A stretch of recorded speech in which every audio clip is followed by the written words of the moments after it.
मैं अपने दोस्त के साथ एक मोहल्ले की सुनसान गलियों में चक्कर काट रहा था। हम मोटरसाइकिल पर थे। हमारा इरादा किसी मोटरसाइकिल वाले को ही लूटने का था, लेकिन गली इतनी सुनसान थी कि कोई भी मोटरसाइकिल और गाड़ी हमें आती नजर नहीं आ रही थी कि जिसे रोककर हम पिस्तौल दिखाते, उसे डराते धमकाते और कीमती सामान और पैसा उससे हथिया लेते। मुझे ये काम करते हुए लगभग 2.5 साल हो चुका था, लेकिन मेरा दोस्त अभी अनाड़ी था। उसे अभी कुछ ही दिन हुए थे, यही कोई 10 दिन। इसीलिए रिवॉल्वर हाथ में पकड़ते हुए भी उसके हाथ कांपने लग जाते थे। अगर हम कहीं चोरी करते, किसी औरत का जेवर उतारते और अगर वो औरत रोने लगती, तो मेरा दोस्त कहता, यार जाने दे, ये औरत तो मुझे शकल से ही मजलूम लगती है। उसकी इस तरह की बातों को सुनकर मैं उसे गुस्से से घूरने लगता। पिछले 4-5 दिन से मैं अलग अलग मोहल्ले के सड़कों की खाक छान चुका था, लेकिन 4-5 दिनों में मुझे नाकामी का मुंह ही देखना पड़ा था। कोई भी शिकार हमारे हाथ नहीं आया था। अब तो हमें कोई गाड़ी मोटरसाइकिल नजर ही नहीं आ रही थी, और अगर कोई आदमी काबू में आ भी जाता, तब भी उसकी जेब से बिजली और गैस के बिल ही निकलते थे। 4 दिन में मैंने कुछ भी चोरी नहीं की थी। मैंने सोचा, क्यों ना हम आज एक घर पर ही जाकर डाका डाल लें, कुछ ना कुछ तो निकलेगा। जिस इलाके में हम मौजूद थे, वहां ज्यादातर लोअर मिडिल क्लास घराने ही थे। मैंने अपने दोस्त से कहा कि इस बार मैं किसी भी कीमत पे खाली हाथ नहीं जाऊंगा। ये सोचकर ही जिस दरवाजे के बाहर हम लोग खड़े थे, उसी की दीवार फालांग कर अंदर चले गए। उस वक्त आंगन में अंधेरे का राज था। मेरे हाथ में छोटी सी एक टॉर्च लाइट थी। मैंने वो टॉर्च लाइट जलाई तो ये देखकर हैरत हुई थी। वो घर तो बहुत ही छोटा सा था। आंगन में 2 चारपाइयां बिछी हुई थी, जहां पे 2 औरतें लेटी हुई थीं। मैंने अपने दोस्त से धीरे से सरगोशी की कि सबसे पहले इनके कमरे की तलाशी लेते हैं। जो कुछ भी होगा कमरे में होगा। धीरे से चलते हुए हम उस घर के कमरे में चले गए थे। कमरे में एक पुराना सा पलंग पड़ा हुआ था और लोहे की अलमारी रखी हुई थी, जिसमें चाबियां भी लगी हुई थी। मैंने अलमारी खोल खोल कर देखा तो बिल्कुल सब कुछ खाली था। कपड़ों के अलावा वहां कुछ भी नहीं था। मैंने सारे कपड़े उठा उठा कर जमीन पर फेंक दिए थे। एक एक चीज देख ली थी, लेकिन अलमारी में से कोई भी कीमती चीज नहीं मिली थी। ये देखकर मैं फिर से मायूस हुआ था, लेकिन मुझे अब गुस्सा भी आने लगा था। इसी तरह मैं दूसरे कमरे में भी गया। हर चीज तहस नहस करके रख दी थी, लेकिन एक फूटी कौड़ी भी नहीं मिली थी। अब तो मेरा खून गुस्से के मारे खौल उठा था। 4 दिन से एक भी चोरी नहीं की थी। पता नहीं लोगों में इतनी गरीबी क्यों छा गई थी। घर में कुछ था ही नहीं जिसकी चोरी की जाती। जैसे ही मैं कमरे से बाहर आया तो आंगन में चारपाई पर बैठी औरत को देखकर चौंक गया था। वो औरत लगभग 50 साल की उम्र की थी, जो चारपाई पर उठकर बैठ चुकी थी और आंखें फाड़े हमें ही देख रही थी। उसके बराबर में सो रही लड़की अब भी गहरी नींद में थी। 4-5 दिन से मैं नाकामी का मुंह देख रहा था। मुझे न जाने क्यों उस बुढ़िया पे गुस्सा आने लगा। मैं उसके पास गया। मैंने कहा, जल्दी से खड़ी हो और सोना चांदी पैसा घर में जो भी है लाकर मुझे दे दे। मेरा ऊंचा ऊंचा बोलने पे वो लड़की भी उठकर बैठ गई थी। शायद उस बुढ़िया की बेटी थी। मैंने टॉर्च लाइट जब उसके चेहरे पे डाली तो मेरे होश उड़ गए थे। वो लड़की तो बेहद खूबसूरत थी। यूं हम दोनों को अपने घर में देखकर वो भी बहुत ज्यादा डर गई थी। उसकी उम्र लगभग 16 से 17 या 18 साल की लड़की थी। मैं धीरे धीरे कदम उठाता उस बुढ़िया के पास आया। जेब से पिस्तौल निकालकर उसके सर पर रख दी। ये देखकर वो लड़की चीख पड़ी थी। कहने लगी, भगवान के लिए मेरी माँ को कुछ मत करना। मैंने उस बुढ़िया से कहा कि जल्दी से अपने घर में जो भी सोना चांदी पैसा है मुझे लाकर दे दे, वरना मैं तुम लोगों को गोली से उड़ा दूंगा। मेरी बात सुनकर बुढ़िया रोने लगी। कहने लगी, बेटा मेरे पास कुछ नहीं है। हम तो खुद गरीब लोग हैं। बड़ी मुश्किल से अपनी रोजी रोटी का इंतजाम करते हैं।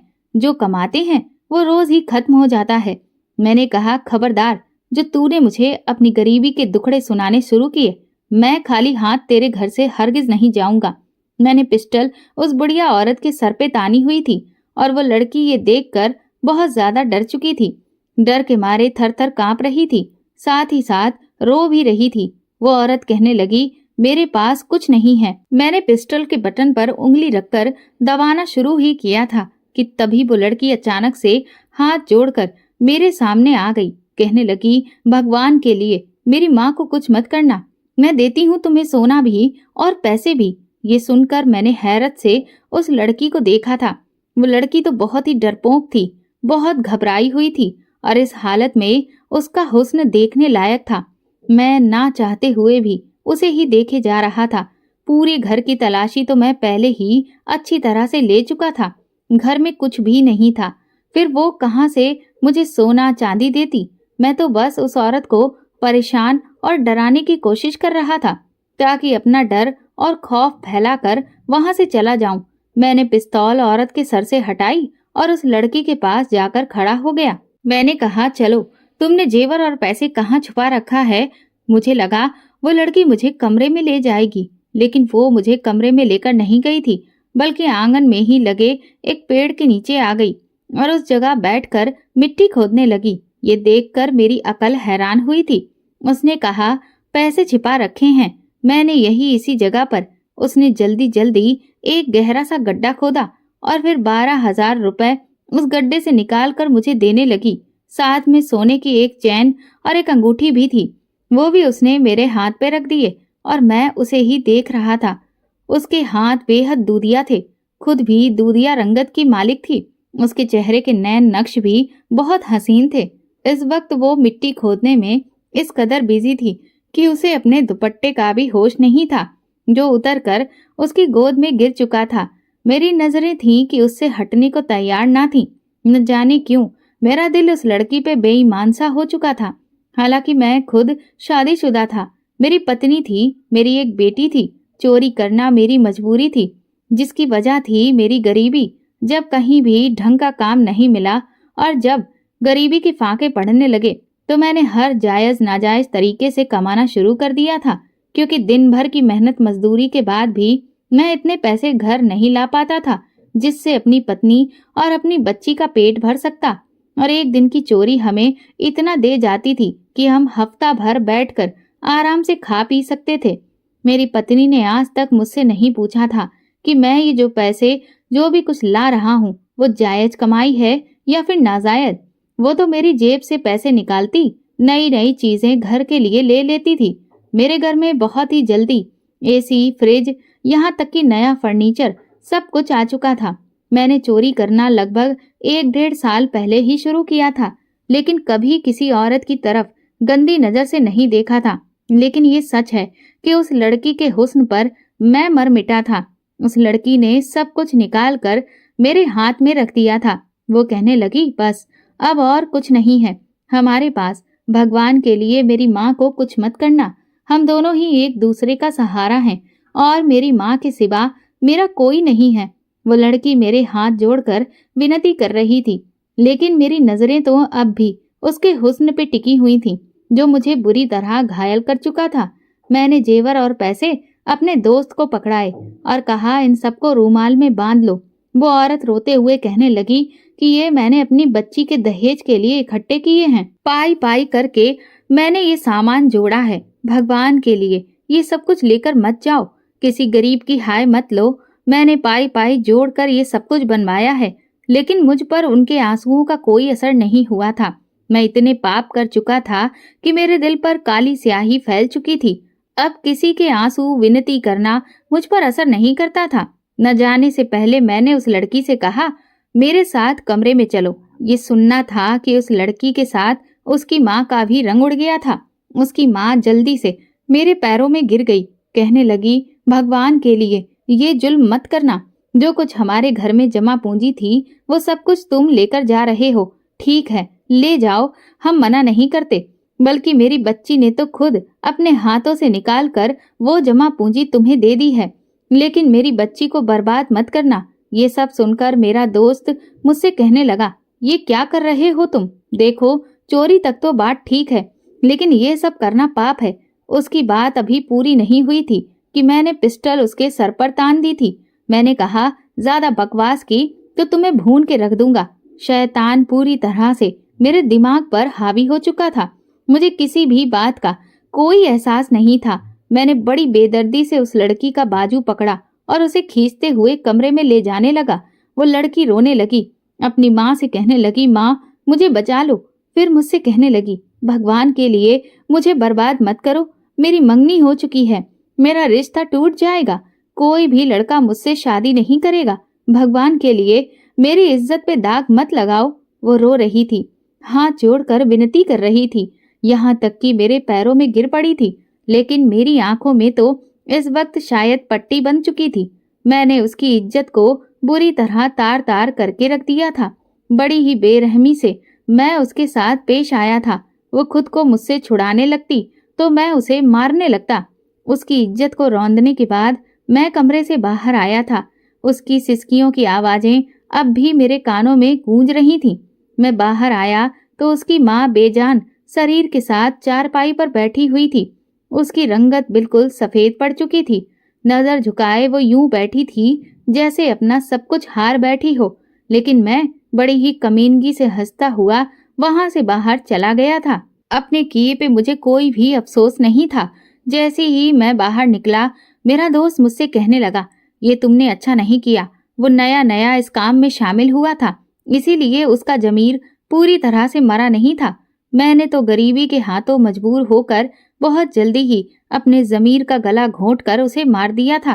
पहले मैंने चोरी चकारी शुरू की और फिर शराब भी पीने लगा था, और आज तो मैंने ये पाप भी कर लिया था। मुझे ना पहली चोरी करते हुए शर्म आई थी और ना ही पहली बार शराब का गिलास पीते हुए, और ना ही आज ये पाप करते हुए मुझे शर्म आई थी, और ना ही कोई अफसोस था। मेरा दोस्त मुझे नफरत और गिरी हुई नजर से देख रहा था और फिर तेज तेज कदम उठाकर मुझसे आगे चलने लगा। कहने लगा, चोरी तक तो ठीक था, तुम गरीबी के हाथों मजबूर थे और मैं भी गरीबी का सताया हुआ था, तभी तो तुम्हारे साथ चोरी में शामिल हो गया था। मगर हमारे उसूलों में ये कभी नहीं लिखा था कि हम किसी औरत की इज्जत तार तार करें। उस लड़की की इज्जत खराब करते हुए तुम्हें जरा भी शर्म नहीं आई? तुम्हारे जमीर ने तुम्हें ललकारा नहीं? क्योंकि तुम भी तो बेटी और पत्नी वाले हो। उसने मेरी गैरत जगाने के लिए अभी बस इतना ही कहा था कि मैंने एक झन्नाटेदार थप्पड़ उसके मुंह पर मार दिया था। अगले ही पल मैंने उसका गिरेबान पकड़ा और वहीं सड़क पर गिराकर पिस्टल उसके सर पे तान दी थी। मैंने कहा, तेरी हिम्मत कैसे हुई मेरी बेटी का नाम लेने की? इतना कहकर मैं उसे पिस्टल के बट से मारना शुरू कर दिया। उसके माथे से खून का फव्वारा निकला था। वो मुझे धक्का देकर दूर कर रहा था। कहने लगा, मैं गरीबी के हाथों मजबूर होकर चोरी करने पर मजबूर जरूर हुआ हूँ, मगर मैं बेगैरत और बेजमीर नहीं हूँ कि किसी मासूम लड़की की इज्जत को तार तार होता देखूं और कुछ भी ना बोलूं। वो मुझे धक्का देकर वहां से जा चुका था और मैं उससे कह रहा था कि तुझे मैं इस गिरोह से निकलवा कर रहूंगा। मैं तुझे अब इस गैंग में शामिल रखना ही नहीं चाहता। मैं उसे बुरा भला कहता हुआ आगे बढ़ने लगा। मुझे कुछ साल पहले का एक हादसा याद आने लगा जो मैंने ऐसे ही अपनी आंखों के सामने देखा था। वो पहली बार था जब मैं गरीबी के हाथों सताया हुआ था और इस गैंग में नया नया शामिल हुआ था। अपने माँ बाप का इकलौता बेटा था। माँ बाप ने मुझे पढ़ाया लिखाया। उन्होंने अपनी सारी जमा पूंजी मेरी पढ़ाई लिखाई पे खर्च कर दी थी ताकि मैं पढ़ लिख कर एक अच्छा अफसर बन जाऊं और उन्हें खूब कमा के दे सकूं, उनका नाम रोशन कर सकूं। जब मैंने पढ़ाई पूरी कर ली तो डिग्री के लिए हर कंपनी में जाकर इंटरव्यू देने लगा, मगर जहां भी जाता मुझसे ज्यादा पढ़े लिखे और पहुंच वाले लोग वहां मौजूद होते थे। हर जगह सिफारिश काम आ जाती थी। मुझे हर जगह ये देखकर मायूसी होती थी कि कहीं मैं यहाँ भी रिजेक्ट ना हो जाऊं। मुझसे पहले ही वहां पहुंचे हुए लोग मौजूद होते थे। कुछ लोग मेरे जैसे भी होते थे जो मायूसी भरी बातें करते रहते थे। कहने लगते, ये तो सारा सिफारिश का काम होता है। हमसे कम ग्रेड लेने वाले लड़कों की अभी अभी हमारे सामने ही सिफारिश आई है। ये लड़का उस नौकरी के लिए सिलेक्ट कर दिया जाएगा। अब हमारा यहाँ रुकने का कोई फायदा ही नहीं है। फिर भी किस्मत आजमा लेते हैं, मगर हमें विश्वास है हमारी नौकरी नहीं लगेगी। हर तरफ सिफारिश का राज था। मैंने कई जगह नौकरी के लिए अप्लाई किया, मगर कोई खास रिस्पांस ना मिल सका। मेरे माँ बाप बूढ़े हो चुके थे। मेरे पापा दिन रात मेहनत करके बिस्तर पर जा लगे थे।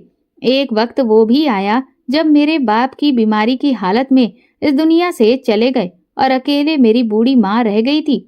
माँ ने अपना जेवर बेचा और मुझे दुकान खोलने के लिए कहा। मैंने किराने का एक स्टोर खोल लिया था। उन्हीं दिनों मेरी माँ ने मेरी शादी करवा दी थी। मेरी पत्नी बड़ी ही अच्छी लड़की थी, पढ़ी लिखी नहीं थी, इसीलिए ज्यादा समझ नहीं रखती थी, मगर उसने बच्ची की परवरिश बहुत ही अच्छी की थी। एक दिन बीमारी की हालत में मेरी माँ भी चली गई। मैं इतना नहीं कमा पाता था कि अपनी माँ का अच्छे से इलाज करवा पाता। दिन ब दिन डिप्रेशन और टेंशन ने मुझे जकड़ रखा था। एक दिन जब मैंने सुबह सुबह उठकर दुकान जाने लगा तो मेरे होश उड़ चुके थे, क्योंकि मैंने दुकान का ताला टूटा हुआ देखा था। जब दुकान का शटर खोलकर देखा तो मेरा पूरा शरीर कांप उठा था, क्योंकि दुकान पूरी खाली पड़ी हुई थी। एक सिक्का भी मेरी दुकान में मौजूद ना था। सारा सामान चोरी हो चुका था और मैं कंगाल हो गया था। चोर मेरी दुकान पे हाथ सब साफ करके जा चुके थे। सारा सामान भी ले गए थे। दुकान का किराया मेरे सर पे उधार था। मेरा सब कुछ खत्म हो चुका था। मेरे हाथ में एक पाई भी नहीं बची थी। मैं घर पर पड़ा रहता था, कोई काम धंधा नहीं था। जैसे तैसे करके मैंने खुद को संभाल पाता और दुकान का किराया चुकाने के लिए सोचने लगा। आखिर अब क्या करूं? घर में फाके पड़ने लगे थे। ऊपर से बिजली का बिल और गैस की कीमतें दिन ब दिन बढ़ती जा रही थी। कुछ समझ में नहीं आ रहा था कि करूं तो क्या करूं। तभी मेरी मुलाकात एक आदमी से हुई थी। मुझे सड़क किनारे मायूस बैठा देखकर वो मेरे पास आया था और जब वो वजह पूछने लगा तो मैंने उसे बताया कि मुझे नौकरी दिलवाने की कृपा करें। मैं बहुत मुसीबत से गुजर रहा हूँ। मेरी हालत को देखते हुए उसने मुझे नौकरी दिलवाने का वादा किया था और फिर अपने साथ ले गया। लेकिन मुझे पहले ये नहीं पता था कि ये लोग मुझसे क्या काम करवाएंगे। वहां जाकर मुझे पता चला कि ये लोग मुझसे चोरी चकारी करवाना चाहते हैं। मेरा ज़मीर फौरन जाग उठा था। मैंने मना कर दिया। मैंने जब बीवी बच्चों को भूखा देखा तो फिर मजबूरन उनके पास दोबारा चला गया। मैंने कहा कि मैं भी छोटी मोटी चोरी कर लिया करूंगा, मगर इससे बड़ा पाप कभी नहीं करूंगा। वो लोग मान गए थे। मेरी पहली चोरी थी जब मैं उनके साथ एक घर में गया था। उन्होंने वहां एक लड़की के साथ ऐसे ही जुल्म किया था जैसे आज मैंने किया था। मैंने ये जब मंजर देखा तो उन्हें गाली देने लगा था और घर से निकल आया, मगर वो लोग कहने लगे, अभी तुम इस मामले में नए नए हो, इसीलिए ऐसा कह रहे हो। जब तुम्हें आदत हो जाएगी तुम्हें ये सब कुछ बहुत नॉर्मल लगने लगेगा।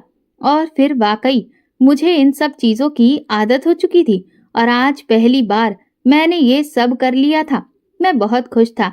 एक तो उस खूबसूरत लड़की के साथ रात रंगीन की थी, ऊपर से मेरे हाथ में रुपए, सोने की एक चेन और सोने की अंगूठी भी थी, जिसे देख देख कर मैं खुश हो रहा था। मैं वो सामान लेकर अपने घर की तरफ बढ़ रहा था कि सुबह जाकर चोरी के सामान में से 10% सरदार को दे दूंगा, क्योंकि हम अपनी चोरी के सामान का 10% सरदार को दे दिया करते थे। लेकिन सरदार का फोन आ गया। सरदार ने हम सबको अभी रात को ही अपने पास बुलाया था। वो कहने लगा, आज महीने का पहला हफ्ता है और हमेशा की तरह तुम लोगों ने जो भी कमाया है उसका 10% सरदार के पास रखोगे। मैंने भी जो कमाया था वो लिया और सरदार के पास चला गया। ये हमारा एक खुफिया अड्डा था जहाँ पे इस वक्त हम 20 लोग मौजूद थे, जो अलग अलग गिरोह की शक्ल में लोगों के घरों में चोरियां किया करते थे। मैंने आज जो कुछ कमाया था उसमें से कुछ हिस्सा सरदार को दे दिया था। सरदार देख के खुश हुआ था। जब मैंने घड़ी में समय देखा तो काफी देर हो चुकी थी। रात के 3:30 बज रहे थे। मैंने जल्दी से मीटिंग को खत्म किया और फिर घर की तरफ जाने लगा। न जाने क्यों मुझे आज कुछ अजीब सा महसूस हो रहा था, जैसे कुछ गलत होने वाला है या फिर हो चुका है। इस बात में कोई शक नहीं था। आज मैंने जो कुछ किया था वो आज से पहले कभी नहीं किया था। चोरी चकारी, मार, लूट, शराब और सिगरेट तो जैसे मेरे लिए आम बात थी, मगर जो कुछ मैंने आज उस मासूम और कम उम्र लड़की के साथ किया था इससे पहले नहीं किया था। मैंने अपने दिल को समझाया, शायद ये घबराहट की वजह से है। मैंने अपना सारा ध्यान अपनी पत्नी और अपनी इकलौती बेटी सीमा की तरफ लगा लिया। मैंने कुछ पैसों से अपनी बेटी सीमा के लिए सामान खरीदा और कुछ पैसों से सामान अपनी पत्नी के लिए भी खरीद लिया था।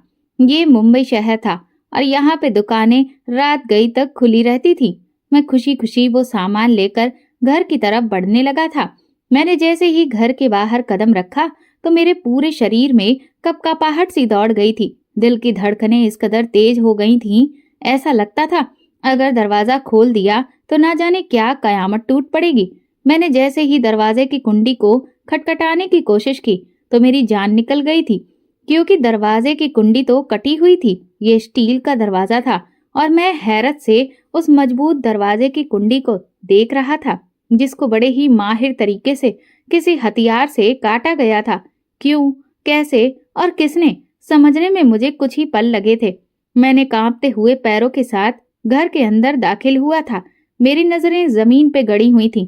सर उठाकर घर का जायजा लेने की तो हिम्मत ही नहीं थी। ऐसा लगता था अगर आज मैंने नजर उठाकर देख लिया तो मेरी पूरी दुनिया तबाह हो जाएगी, मेरा सब कुछ बर्बाद हो जाएगा। पैरों में मेरे जैसे मानो पत्थर बांधे जा चुके थे। मैंने अपने होशो हवास ठीक किए और गहरी सांस लेकर ऊपर सर को उठाकर देखा। पूरे घर में खामोशी छाई हुई थी। मैंने आसपास देखा, कोई भी नजर ना आया। मुश्किल से कदम उठाता हुआ अंदर लॉज में दाखिल हुआ था। अभी लॉज में कदम रखा ही था कि सामने का मंजर देखकर मेरा दिल ऐसा हुआ कि किसी ने सीने से निकाल लिया हो। लॉज की हर चीज बिखरी हुई पड़ी थी, आसपास गिरी पड़ी थी, सामान टूटा फूटा पड़ा था। मैं उस गिरे हुए सामान को देखता हुआ आगे बढ़ने लगा। जब और आगे गया तो मुझे दीवार के सहारे बैठी हुई अपनी पत्नी दिखाई दी थी, जिसका दुपट्टा गिरा हुआ था, बाल बिखरे हुए थे, चेहरा लाल था, उस पर एक अजीब सा साख्ता सा सवार था। वो एक ही जगह नजरें जमाए बैठी थी। मैं चलता हुआ उसके करीब आया, उसे कंधों से थाम कर कहने लगा, क्या हुआ है? ये सब कुछ, ये तुम्हारी हालत कैसे हुई? घर में क्या कोई आया था? मेरी पत्नी सदमे की हालत में ही बैठी रही। मैं नजर दौड़ा दौड़ा कर अपनी इकलौती बेटी सीमा को ढूंढने लगा, मगर वो मुझे कहीं नजर ना आई। मैं लंबी लंबी सांसें लेकर खुद को संभालने की कोशिश कर रहा था और अपनी पत्नी को झिंझोड़ कर पूछा कि क्या हुआ है और सीमा कहाँ है। मैंने उसे जोर से झंझोड़ दिया था तो वो होश में वापस आई थी। जब उसने मुझे अपने पास देखा तो उसके होश बेहाल हुए थे। रोते हुए चीखते हुए वो कहने लगी, सब कुछ खत्म हो गया। वो मुझे बताने लगी कि कुछ घंटे पहले जब सीमा और मैं सो रहे थे तो घर में चोर आए थे। वो सब कुछ चुरा कर ले गए। हमारे पास उन्होंने कुछ भी नहीं छोड़ा, हमारा सब कुछ ले गए। हम किसी भी काबिल नहीं रहे। जब मैंने ये सुना तो मेरे पैरों की जमीन निकल चुकी थी। ये वही समय था जब मैं किसी और के घर में डाका डाल रहा था। मेरी पत्नी रो रही थी और अपने बाल नोच रही थी।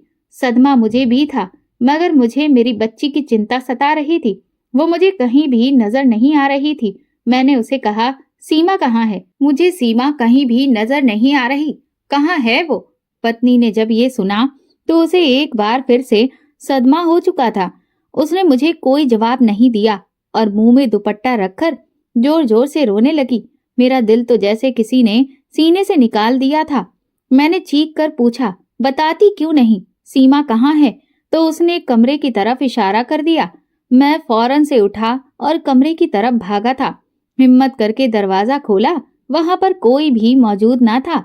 कमरे की हर चीज बिखरी हुई पड़ी थी। कीमती सामान चोरी हो चुका था, जो आज तक मैंने चोरी के पैसों से लाकर घर में सजाया हुआ था। कमरे में कोई नहीं था। हाँ, वॉशरूम का दरवाजा आधा खुला हुआ था। मैं धीरे से चलते हुए वॉशरूम के करीब आया तो मेरे पैरों के नीचे से जमीन निकल गई थी, क्योंकि पूरे वॉशरूम में खून फैला हुआ था। सामने का मंजर मेरी जान निकाल गया था। मेरी बेटी वॉशरूम में गिरी पड़ी थी। उसकी कलाई पे जख्म का निशान था। खून बह रहा था और खून बहने से पूरा फर्श लाल हो चुका था। सीमा मर चुकी थी, मगर मुझे तो कुछ भी दिखाई नहीं दे रहा था। मेरे मुंह से आवाज भी नहीं निकल रही थी। ये क्या हो गया था? मैं कांपते हुए सीमा की तरफ बढ़ा था। मैंने उसे हिलाने की कोशिश की, उसे आवाज लगाई, सीमा उठो, देखो पापा आ गए हैं। लेकिन सीमा ने कोई भी जवाब नहीं दिया था। पिछले महीने तो मेरी बेटी 16 की हुई थी। कितनी खुश थी वो अपने बर्थडे को लेकर, और बड़े ही धूमधाम से मैंने उसका बर्थडे मनाया भी था। लेकिन आज वो कैसी चुपचाप पड़ी थी। मैंने उसे हिलाया डुलाया, लेकिन उसने कोई भी आवाज नहीं दी।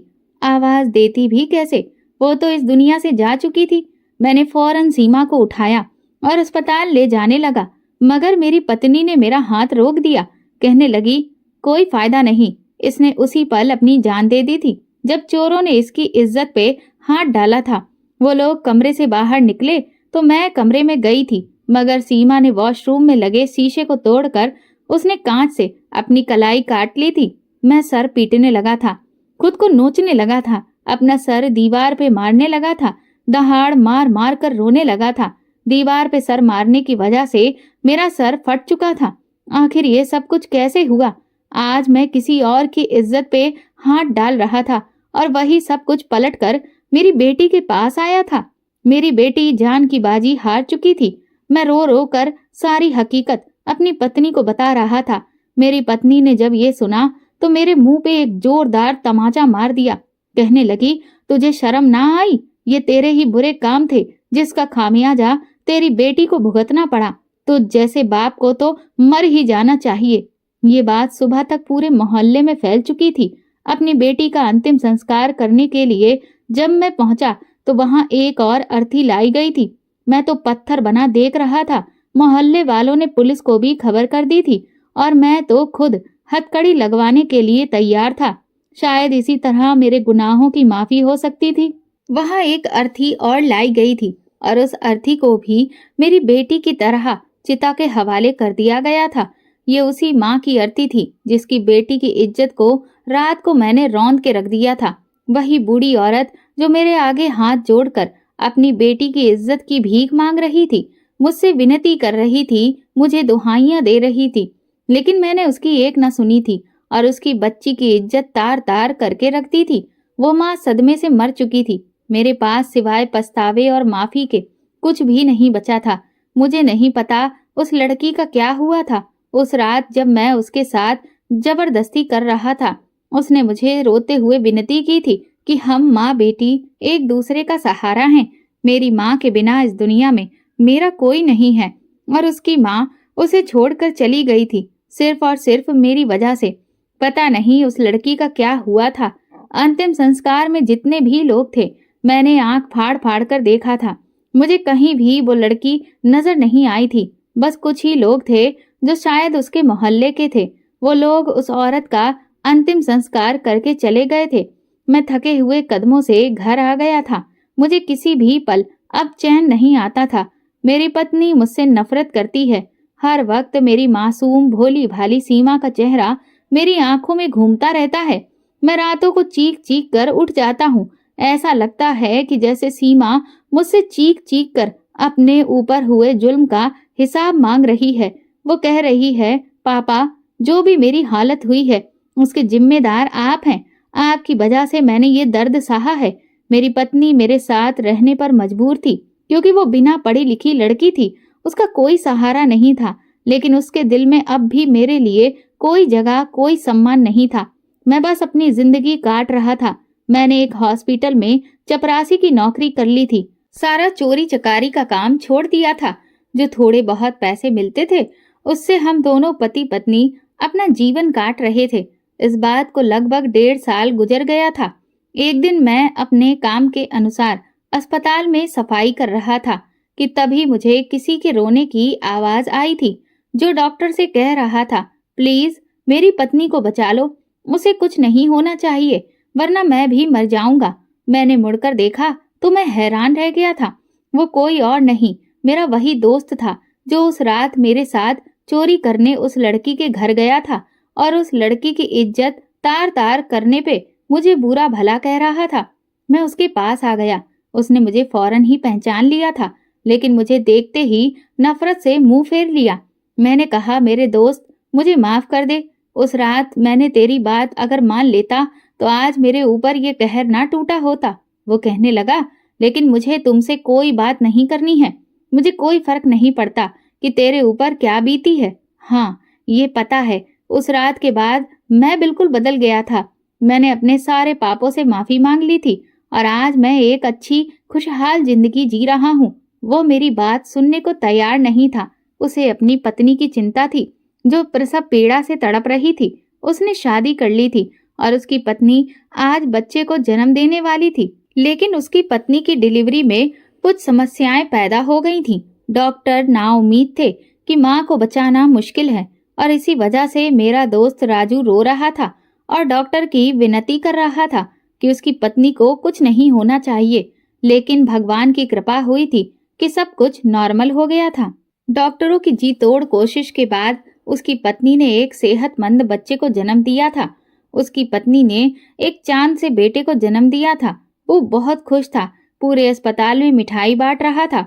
मैं उसके खुशी से चमकते चेहरे को देख रहा था। उसने बुराई के रास्ते को अपनाया जरूर था, लेकिन जल्दी ही उस बुराई के रास्ते से वो हट भी गया था और आज उसके जीवन में सच्ची खुशियां थीं। मैं उसके पास गया तो उसने मिठाई का एक टुकड़ा मेरे मुंह में भी डाल दिया। कहने लगा, जितनी भी खुशियां मेरी जिंदगी में हैं, सिर्फ तुम्हारी वजह से हैं। मैं हैरत से उसका मुंह देख रहा था। वो कहने लगा, मेरी पत्नी से नहीं मिलोगे? मैंने हाँ में सिर हिला दिया। कहने लगा, तुम दूर से ही मेरी पत्नी को देखना। मैं नहीं चाहता तुम उसके सामने जाओ। तुम्हारे जैसे इंसान का साया भी मैं अपनी पत्नी और अपने बच्चे पर पड़ने देना नहीं चाहता। मैं उसकी बात पर शर्मिंदगी से सर झुका गया था। वो मुझे कमरे के सामने ले गया और एक खिड़की खोल दी और जब मैंने खिड़की से अंदर देखा तो मैं दंग रह गया था। उसकी पत्नी कोई और नहीं, वही लड़की थी जिसकी इज्जत मैंने उस रात रौंद कर आया था। आज उस लड़की के चेहरे पे सच्ची खुशी चमक रही थी। बीते हुए दर्द का कोई भी निशान उसके चेहरे पे नहीं था। शायद वो अपनी गुजरी हुई तकलीफ और दर्द भरे लम्हों को भूल गई थी। राजू की मोहब्बत ने उसे सब कुछ भुला दिया था। मैं एकदम ही खिड़की से हट गया था। राजू मेरे सामने आ गया। कहने लगा, उस पूरी रात मुझे नींद नहीं आई थी। पूरी रात मैं तड़पता रहा था। रह रह कर उस मासूम लड़की की चीखें मेरे कानों में सुनाई देती थीं और मैंने एक फैसला कर लिया था, उस लड़की को सहारा देने का। मैं तीसरे दिन ही उस लड़की के घर पहुंच गया, लेकिन तब तक मुझे पता चला कि उसकी माँ इस सदमे में मर चुकी थी। वो अनाथ हो गई थी, उसका कोई भी नहीं था। मैंने उससे शादी कर ली, उसे जिंदगी की सारी खुशियां दी। धीरे धीरे वो सारे गम भूल गई है, मुझे बेपनाह मोहब्बत करती है और मैं भी उससे बहुत मोहब्बत करता हूँ। मेरे दिल को आज बहुत सुकून है और मेरे पास भगवान का दिया सब कुछ है। कविता मेरे लिए बहुत ही खुशकिस्मत साबित हुई थी। उसके कदम मेरे घर में क्या पड़े कि मेरे घर में किसी भी चीज की कोई कमी ना रही। आज मैं उसके साथ एक खुशहाल जिंदगी जी रहा हूँ और तुमने जो पाप किए थे उसकी सजा तुम भुगत रहे हो। मुझे पहले ही पता चल गया था कि तुम्हारी बेटी के साथ क्या हुआ था, लेकिन मैं तुम्हारा चेहरा भी देखना नहीं चाहता था। इसीलिए मैंने तुमसे मिलने की कभी कोशिश ना की और आगे भी हाथ जोड़कर विनती है कि मेरी जिंदगी में कभी दखल अंदाजी मत करना, क्योंकि तुम जैसे इंसान से दूर रखना ही अच्छा है। ये कहकर राजू चला गया था अपनी पत्नी और अपने बच्चे के पास। मैंने खिड़की से झांक कर देखा, वो अपने बच्चे को गोद में लेकर उसके माथे को चूम रहा था। उसके बाद उसने अपनी पत्नी के माथे को भी चूम लिया था। कितना खुशहाल परिवार था। मेरी आंखों में आंसू आ गए थे। काश मैं वो सब कुछ ना करता तो मेरा भी ये खुशहाल परिवार होता। मैं थके थके कदमों से अपने घर वापस लौट आया था, जहां मेरे लिए कुछ भी नहीं था सिवाय मेरी पत्नी की नफरत के। मैंने जो गुनाह किया था उसकी सजा अब मुझे जिंदगी भर भुगतनी थी। दोस्तों, अगर आपको हमारी कहानी पसंद आई है तो कमेंट करके जरूर बताएं और वीडियो को लाइक करके ज्यादा से ज्यादा शेयर करें। चैनल पर नए हैं तो सब्सक्राइब करें और हाँ, नोटिफिकेशन बेल को जरूर दबाएं ताकि अगली अपडेट सबसे पहले आपको मिले। धन्यवाद।